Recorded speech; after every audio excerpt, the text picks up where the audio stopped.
Now we are going to discuss about the first law regarding the electrostatics. You all guys are familiar about the inverse square law. In 9th and 11th you learn inverse square law of gravitation, or we learn it as universal law of gravitation. So there we discussed that the force of attraction between any two bodies is directly proportional to the product of their masses and inversely proportional to the square of the distance between them. That's what we learn, or we write it as F is equal to G m1 m2 by r squared, where r is the distance between the bodies and it is inversely proportional and it is square. So we say this law is inversely square law, inverse square law. Like that, these are also we are going to discuss about two inverse square law. One is in the electrostatics and another is in the magnetism. So in the electrostatic it is called Coulomb's law, and in magnetism it is called Biot-Savart's law. And what Coulomb's law states that suppose there are two charges Q1 and Q2. They are separated by a distance r. In some textbooks they use x, some textbooks they use d. Whatever maybe we just take distance as r. Okay, in NCERT they are following the letter r. Okay. So Q1 and Q2, there are two charges separated by distance r. Then by Coulomb's law it states that the force of attraction or repulsion between any two charges is directly proportional to the product of their charges, and it is inversely proportional to the square of the distance between them. Coulomb's law states that the force of attraction or repulsion between any two charges is proportional to the product of their charges and inversely proportional to the square of the distance between them. And now we can combine these two proportionalities. We can write as F proportional to Q1 Q2 by r squared. But when if we want to make it as equation, we want to remove this proportionality. So when we are moving the proportionality, usually we add a constant to make it equation.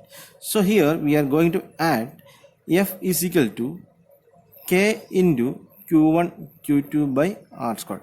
Some textbooks instead of K they are writing A also, but K is very common and usually almost all textbooks they are using K. Okay, K is a constant of proportionality. And what is the value of K? K is equal to 1 by 4 pi epsilon 0.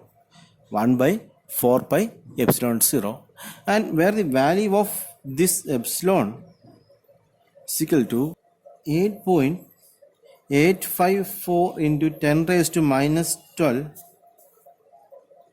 Coulomb squared per Newton meter square. Okay, we can write this unit as c squared by nm squared also. Okay, so the value of epsilon is 8.854 into 10 raised to minus 12 Coulomb squared per Newton meter squared. That is the value of the epsilon. And what is epsilon? Epsilon is the permittivity of this free space. Permittivity means how much charge that medium allow to move through it. Permittivity of free space. Free space means air or vacuum. And if some medium is there in between, this epsilon 0 changes to epsilon. And this epsilon is equal to epsilon 0 into epsilon r. Okay, and epsilon 0 we know it is permittivity of free space, and this epsilon r is the permittivity of the medium. If some medium is there, like if some metals are in between, maybe, or some mica is there, or some other medium is there in between these charges. So if something is happen like that, then this equation, this value of K will change to 1 by 4 pi epsilon 0 epsilon r, and we can take epsilon 0 epsilon r is equal to epsilon. Okay, and the value of epsilon 0 is 8.854 into 10 raised to minus 12 Coulomb per Newton meter square. And when we substitute the value of epsilon in K, the value of K becomes 9 into 10 raised to 9 Newton meter square per Coulomb square. Or we can write it as n m squared c raised to minus 2 also. Newton meter squared per Coulomb square. So when we substitute the value of epsilon 0 in this equation, this value of K becomes 9 into 10 raised to 9 Newton meter square per Coulomb square. Now we are going to discuss Coulomb's law in vector form. As we know that force is a vector quantity, it's better we represent Coulomb's law in vector form also. So now let's consider two charges Q1 and Q2, and we consider an arbitrary point O. So now all measures are with respect to this arbitrary point O. The charge Q1 is at R1 distance from O and Q2 is at R2 distance from O.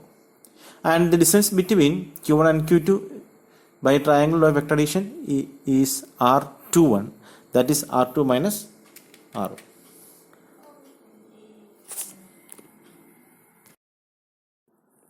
And if we take it in the opposite direction, that is from Q2 to Q1, the distance is R12. Now we are going to define the unit vector. So we can define the unit vector as unit vector R21 cap.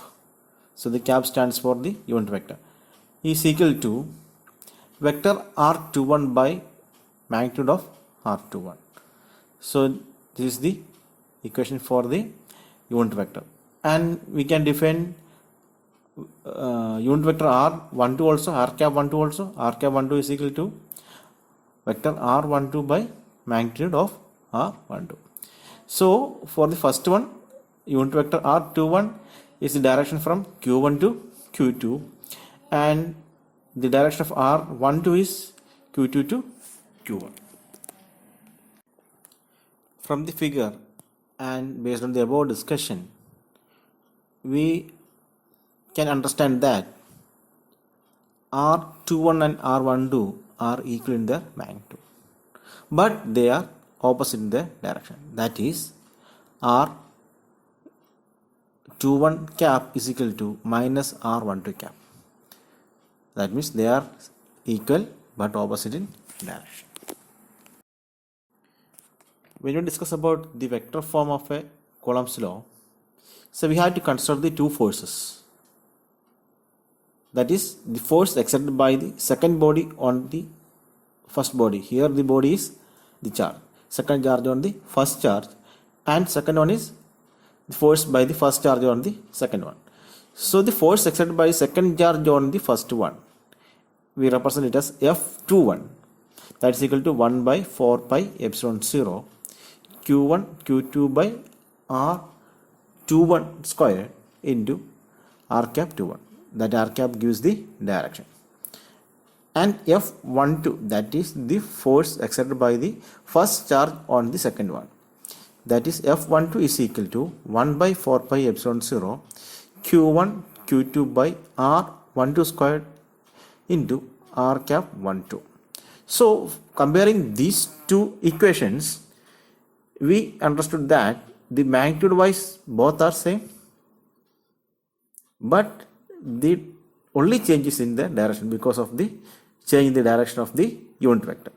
Here the unit vectors are R21 and R12. As we already discussed, they are in opposite direction. So these two forces are equal but opposite in direction. So this satisfies the Newton's third law. We already discussed in last year, Newton's third law is to every action there is an equal and opposite reaction. So here, for the action of the first charge, there is a reaction from the second charge that is in opposite direction. Now let's discuss about the SI unit of charge. We already discussed about SI unit of charge is Coulomb. So now we are going to define what is 1 Coulomb. So according to Coulomb's law, F is equal to 1 by 4 pi epsilon 0 Q1 Q2 by R square. Suppose the charge is Q1 is plus 1 and Q2 is also plus 1, and the distance between them is R is 1 meter.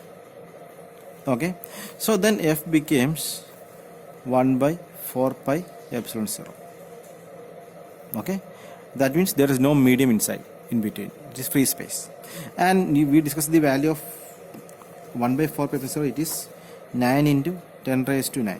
So when the charges are unit positive charges and the distance between them is 1 meter, then the force between these two charges, the force of repulsion between these two charges becomes F is equal to 9 into 10 raised to 9 Newton.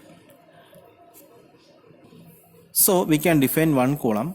1 coulomb is that charge which, when placed in air or vacuum at a distance of 1 meter from an equal and similar charge, repels with a force of 9 into 10 raised to 9 Newton. I am repeating, 1 coulomb is that charge which, when placed in air or vacuum at a distance of 1 meter from an equal and similar charges, repels with a force of 9 into 10 raised to 9 Newton. So now let's find how many electrons are there in 1 coulomb of charge. So we discussed that the charge of 1 electron is 1.6 into 10 raised to minus 19 coulomb. Electron or proton, it is 1.6 into 10 raised to minus 19 coulomb. So number of electrons in 1 coulomb is equal to total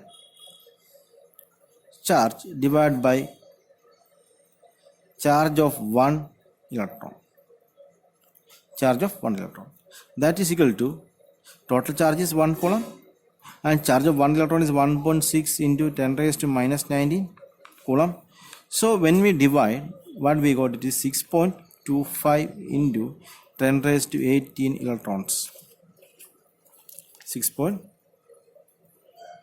So 1 coulomb of charge contains 6.25 into 10 raised to 18 electrons. So that is the total number of electrons enclosed in 1 coulomb of charge. So now you can understand what is an electron or what is the magnitude of the charge of electron. It is very, very, very less. Okay, so it is 10 raised. So if we take 6.25 10 raised to 18 electrons, then only it becomes 1 coulomb of charge. Okay, and when we cannot discuss case of energy, again it changes. So for getting a small amount of electricity, how much charge we need? Just think about it. Please like and subscribe our channel for more videos.